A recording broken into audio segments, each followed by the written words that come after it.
Welkom bij Moelen met Pelt. Voor handwerkgasten die gaat de meldenhand en word ik met Kal. En weer zie ik Henny Groosegger hier aan de bar. Henny, hey, hallo. Altijd aan de bar. Hè? Hoi, leuk om jou hier te zien. Dankjewel. Zijn er van allerhande dingen die ik jou nog eens even wilde vragen? Nou, dus, dat komt dan goed uit. Gaan we eens even gezellig zitten. Wat wil ze drinken? Doe maar een Spa-rood, dat is nog vroeg. Hè? Spa-rood? Ja. Oké, Spa-rood. Loes, heb je Spa-rood van Henny? Moelen met Pelt.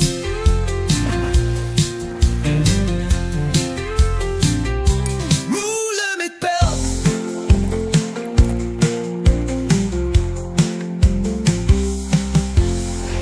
Henny Groosegger, bekende Heerlense, optimistische, energieke, sportieve jonge dame.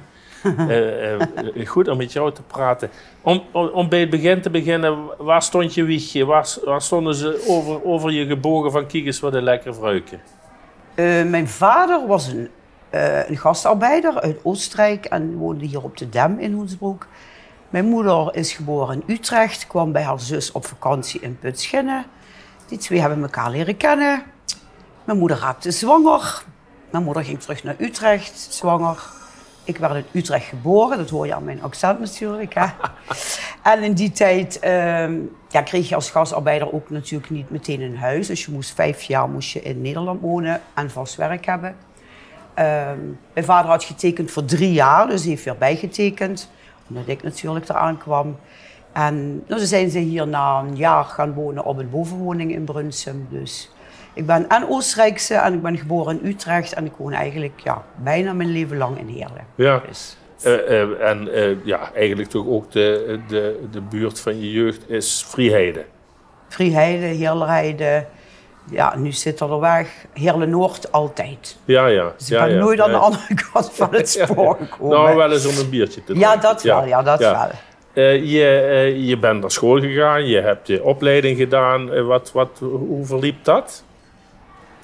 Hoe ging dat? Ja, nou eigenlijk, we hadden 6 kinderen en mijn ouders altijd hard gewerkt. 2 en 3 banen om natuurlijk de kinderen aan het eten te houden. Dus eigenlijk zijn wij gewoon opgevoed met als je maar hard werkt, dan heb je niemand nodig. Dus opleidingen was niet zo interessant eigenlijk. Dus ik heb de MAVO gedaan en ik wilde daarna nog van alles. Kunstacademie, ik wilde schrijfster worden, ik wilde van alles, maar ja, het is er gewoon niet van gekomen eigenlijk. Ja.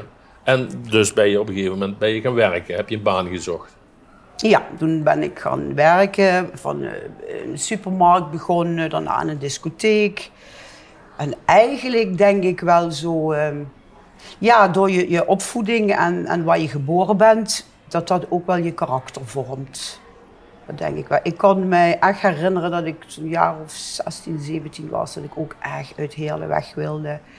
Zo van vluchten, ja weet je, zo van... ik wilde met mijn vriendin, ging naar Femina, waar we 17, de wereld lag aan je voeten. En we gingen naar de kibbutz en we gingen naar India. En ja, een beetje was ik wel een rebelsje puber. Zo afzetten tegen. Ik moet altijd denken zo van... eigenlijk loopt mijn leven zo'n beetje parallel aan de geschiedenis van Heerlen. Okay. Ik heb een hele mooie jeugd gehad, heel mooi. Ja, en dan van daaruit voel je eigenlijk met die mijnsluiting, dat wist je eigenlijk nog niet zo. Maar je voelde toch, tenminste ik, zo'n collectieve neerslachtigheid zo in de regio. Nou ja, die sloeg natuurlijk ook in grote mate toe. En vooral inderdaad in de wijken waar je op bent gegroeid. Ja. Maar toch heb je daar je weg in gevonden. Net zoals veel mensen die toen jong waren. Ja. En ik keek ook even een beetje naar mezelf. Vele jaren later, eigenlijk slaan we een heel stuk over. Dan moet je me maar even terugpakken als je dat te hard vindt gaan. Kom je een Marco Peters tegen, een tikje jonger dan jij. Ja. En daar ga je van allerhande avonturen mee aan. Ja, ik denk wel dat dat ook met je hele ontwikkeling te maken heeft gehad. Zo van uiteindelijk blijf je jezelf ook onderzoeken, een beetje zelfstudie.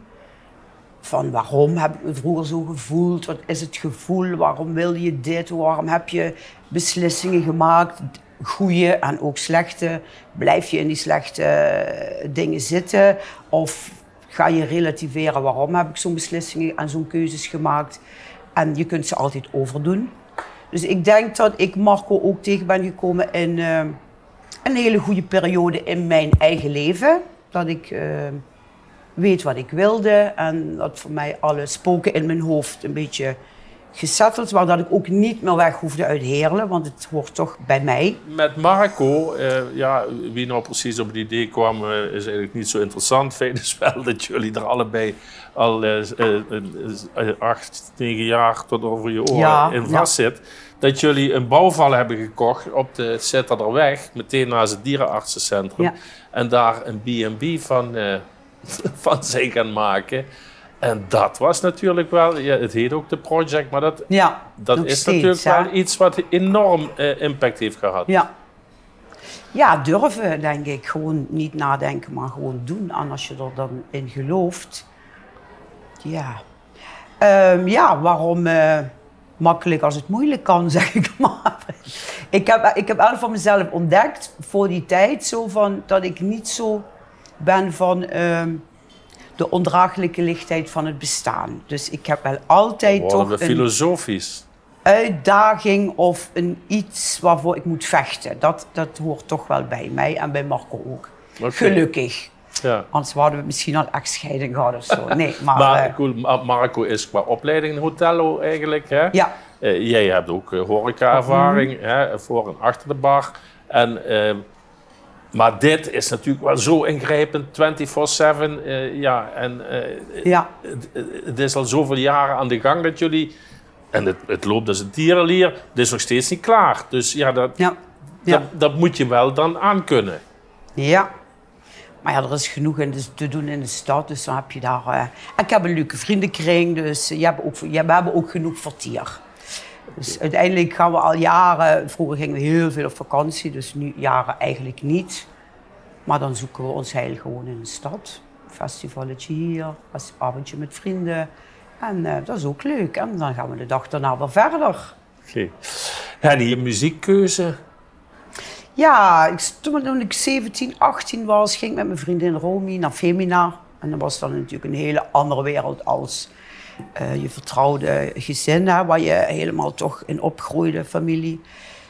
Ja, we gingen de wereld veroveren met z'n tweeën. Dus dat was voor mij echt zo'n muziek van loslaten, durven te beginnen aan iets nieuws. Niet achter je kijken. Ja, en uiteindelijk, en of je het nu over de project hebt, of over een nieuwe baan, of over het eindigen van een relatie. Of zoals dadelijk op mijn crematie en Peter Gabriel zingt, You can keep my things, they're gonna take me home. Dat past dan ook bij, als ik dan lig, zal ik maar zeggen. Dus dat is wel mijn muziek. Salisbury Hill. Ja. Ik ga toch eens even luisteren. Grab your things, I'm gonna take you home.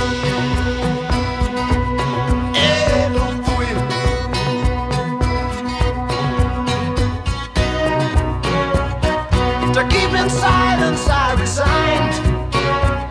My friends would think I was a nut, turning water into wine. Open doors would soon be shut. Als we het over het leven hebben, dan hebben we het over keuzes maken en misschien op wat rijpere leeftijd piekeren of nadenken over gemiste kansen. Het speelt wel een rol.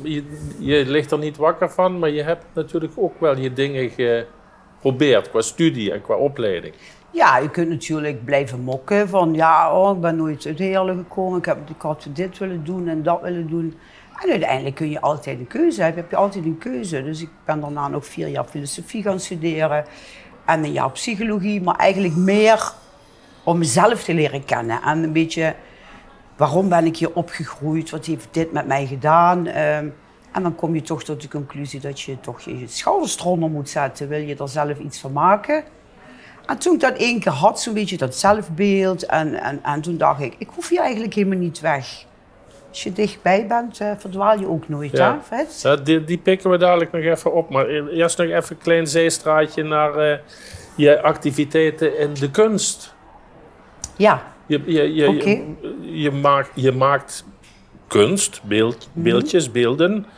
Bij Blender was je van de partij. Ja.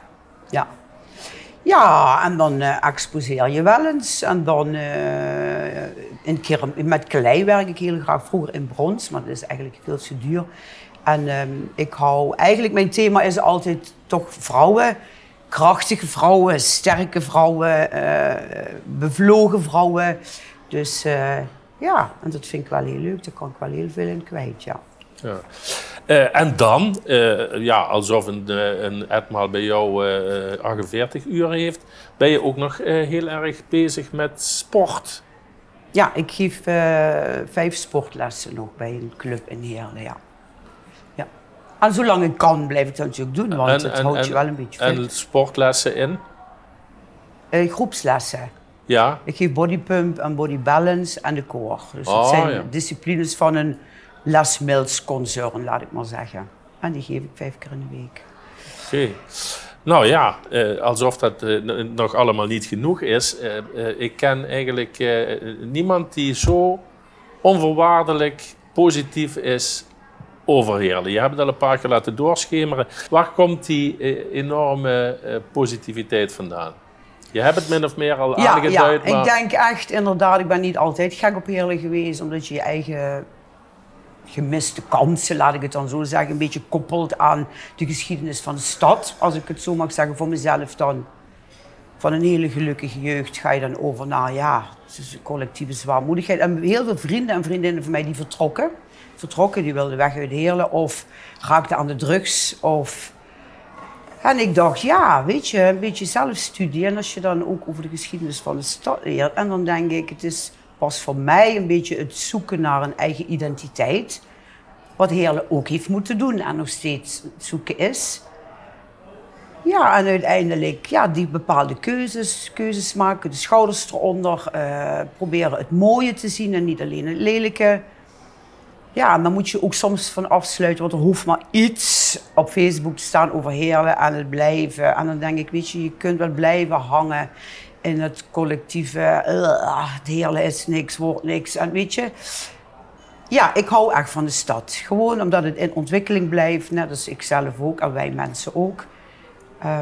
En ik ben gewoon blij en trots erop dat ik er deel van uit kan maken, dat ik iets kan bijdragen. En dan denk ik dat het wel vroeger ook in mij zat, dat ik er altijd toe wilde doen. Ik wilde de mensheid helpen, ik wilde schrijver worden, ik wilde. En nu denk ik, je kunt daar ook toe doen in een kleine kring. Ik kan voor mijn vader zorgen, ik kan met mijn familie één zijn, ik kan een leuke tijd met mijn dochter hebben, ik kan in een verpleeghuis werken en als ik naar huis ga, zijn de mensen blij dat ik er was.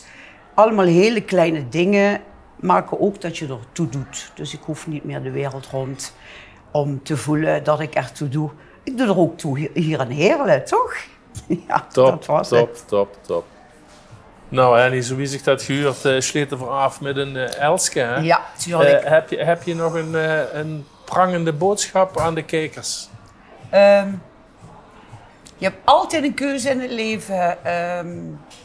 Blijf positief. Probeer ook in de negatieve dingen die je voelt iets positiefs te maken. Ben lief voor elkaar. Oordeel niet te snel. Roddel niet. Ja, dan komt het helemaal goed. Toch? Geweldig. Gezondheid. Oh, Frits. Gezondheid, waar? Angerwerk bij Moelen met Pelt. Ik ben dus bij de Ierenraad geweest van de carnaval. Ik word geen prins geworden, hè, want die pap kwam aan de deur bij mijn mam.